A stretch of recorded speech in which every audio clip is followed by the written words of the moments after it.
அன்பார்ந்த இறைமக்களே, கிறிஸ்துவின் மறுப ஜெபக்குழுவின் வாயிலாக இன்று உங்களை சந்திப்பதில் நான் பெரும் மகிழ்ச்சி அடைகிறேன். மக்களை, சந்தோஷமாக இருக்கீங்களா? நிறைவாக இருக்கீங்களா? மகிழ்ச்சியாக இருக்கீங்களா? மன அமைதியாக இருக்கீங்களா? மக்களே, ஒவ்வொரு நொடி பொழுதும் நாம் ஒவ்வொரு நிலையும் நம் நிலையை நாம் உணர்ந்து நடப்போம் என்றால் எல்லாமே நமக்கு நிறைவாக இருக்கும் இல்லையா? இன்று அவர் நமக்கு என்ன இறைவார்த்தை தருகிறார் பார்ப்போமா? சாலமோனின் ஞான நூலிலிருந்து அதிகாரம் 6 இறைவார்த்தை 7-9 முடிய. அனைத்திற்கும் ஆண்டவர் யாருக்கும் அஞ்சி நடுங்க மாட்டார். உயர்ந்தோர்க்கென்று தனி மதிப்பு அளிக்க மாட்டார். ஏனெனில் பெரியோரையும் சிறியோரையும் படைத்தவர் அவரே. எல்லாரும் ஒன்றென எண்ணி காப்பவரும் அவரே. அவர் வலியோரிடம் கண்டிப்பாக கணக்கு கேட்பார். எனவே மன்னர்களே, நீங்கள் ஞானத்தை கற்றுக்கொள்ளவும் நெறி பிறலாது நடக்கவும் உங்களுக்கு நான் கூறுகிறேன். Praise the Lord. அவர் வலியோரிடம் கண்டிப்பாக கணக்கு கேட்பார்ல. ஏனென்றால் ஆண்டவர் தான் அனைத்துவரையும் படைத்தார். அனைத்திற்கும் ஆண்டவர் யாருக்கும் அஞ்சி நடுங்க மாட்டார். உயர்ந்தோர்க்கென்று தனி மதிப்பும் அளிக்க மாட்டார். ஏனென்றால் நம்ம இப்போ கோயிலுக்கு போனால் பணம் படைத்தவங்க பணம் படைக்காதவங்க அப்படி இருக்கிறாங்கல்ல. ஆனால் அந்த இதெல்லாம் இறைவனுக்கு முன்னே இல்லை. ஏனென்றால் எல்லாருமே சரிசமம்.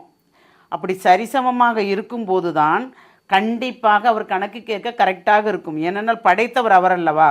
பெரியோரையும் சிறியோரையும் படைத்தவர் அவரே. எல்லாரும் ஒன்றென எண்ணி காப்பவரும் அவரே. எல்லாரையும் பாதுகாக்கிறவரும் அவர் தானே. அந்த பாதுகாப்பிலிருந்து நம்ம விலகி நடக்க முடியாதல்லவா? அதனால தான் இறைவன் நம்மளிடம் ஒவ்வொரு நொடிப்பொழுது வலியோரிடம் மட்டும் கணக்கில்லை, நம்மகிட்டையும் கணக்கு கேட்பார். நாம் ஏதாவது தப்பாக இருந்தால், தவறாக நடந்தால் எல்லாத்துலேயுமே நம்மகிட்ட கணக்கு கேட்பாரா கேட்க மாட்டாரா? அதனால் நாம் நெறி பிறலாது, அதாவது மன்னர்களே, நீங்கள் ஞானத்தை கற்றுக்கொள்ளவும் நெறி பிறலாது நடக்கவும் உங்களுக்கு நான் கூறுகிறேன். ஆட்சியாளர்கள் இல்லையா, நம்மை ஆட்சி செய்கின்றவர்கள், நம்ம அரசாளுகின்றவர்கள் அனைவருக்குமே அவர் ஒரு கணக்கு கேட்பேன் என்று சொல்கிறார். இதில் பாகுபாடு இல்லை. ஏன்னா இறைவன் படைத்தது தான். எந்த நேரத்தில் என்ன நடக்குங்கிறதே தெரியாது. இறைவனுக்கு மட்டும்தான் தெரியும். நான் பெரியவன், நான் சின்னவன் அப்படின்னு சொல்கிறோம். எல்லாத்துக்கும் முன்னால், இறைவனுக்கு முன்னால் நாம் ஒன்றும் இல்லாமை, வெறுமை நாம் இல்லையா? வெறுமையாக இருக்கிற நம்மளைத்தானே அவர் வழி நடத்துகிறார், உயர்த்துகிறார். அப்போ அவர் உயர்த்தலைன்னா வேறு யார் உயர்த்த முடியும் நம்மளை? அதை நாம் நினைத்து பார்த்தோம் என்றால் மீண்டும் மீண்டும் நாம் தவறு செய்ய மாட்டோம். ஏனென்றால் அவர் சொல்கிறார்ல, அவர் வலியோரிடம் கண்டிப்பாக கணக்கு கேட்பார். கண்டிப்புடன். அந்த கண்டிப்பான கணக்கு வலியோருக்கு மட்டுமல்ல, எளியோருக்கும் உண்டு. எங்கிட்ட இல்லைன்னு நம்ம தெனாவட்டாக இருக்க வேண்டாம். ஏன்னா நம்ம பாவம் செஞ்சாலும் குற்றம் புரிந்தாலும் நம்மகிட்டையும் அவர் கணக்கு கேட்பார் இல்லையா? அப்போ அந்த கணக்கு எப்படி இருக்கும்? ஒரு நொடி சிந்திப்போமா? தாயும் தந்தையுமான இறைவா, ஆண்டவரே, நாங்கள் நன்மையை மட்டும்தான் நாட வேண்டும் என்று நினைக்கிறோம் ஆண்டவரே.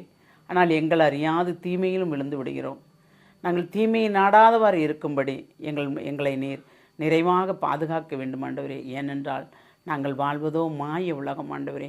இந்த மாய உலகத்திலிருந்து எங்களை பாதுகாத்து நீர் எங்களை நிறைவாக வழிநடத்த வேண்டும் என்று உம்மை இறைஞ்சி மன்றாடுகிறோம். ஒவ்வொரு நேரத்திலும் ஆண்டவரே, நீர் எங்களோடு இருக்கிறீர் என்பதையும் நீர் எங்களை உற்று நோக்குகிறீர் என்பதை நாங்கள் கண்டுணர்ந்து ஆண்டவரே அதன்படி வாழும் வரத்தை நீர் தர வேண்டும் என்று உம்மை இறைஞ்சி மன்றாடுகிறோம். எங்கள் ஜெபங்கேக்கும் நல்ல பிதாவே. ஆமேன், ஆமேன், ஆமேன்.